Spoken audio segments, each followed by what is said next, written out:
Hi, hello guys. Ito nga po pala ang ganap po kahapon. Ako nga po pala kayo nagpuputol ng sanga ng guyabano. Nakakandungan nga po pala ang tanim kong sili diyan. Gana pag-isipan ko pong putulin na lang yung sanga ng guyabano. Nahirapan nga po pala ako putulin yung sanga na iyan. Kasi nga po yan ang puro lang aking gulok. Sabayan pa ng maraming ligha. Ayan nga po't naapakan ko yung aking tanim na sili. Ito nga po't nililinis ko ang kinalat ko at ang mga pinutol kong sanga. Ito nga po't tapos ko ang una kong gawain kaya't ito naman po't ako'y magabalat naman ng kamote.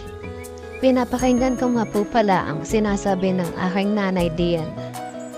Ako ay pinapagdali-dali ayan ang puro laman ho ng kanyang kutsilyo.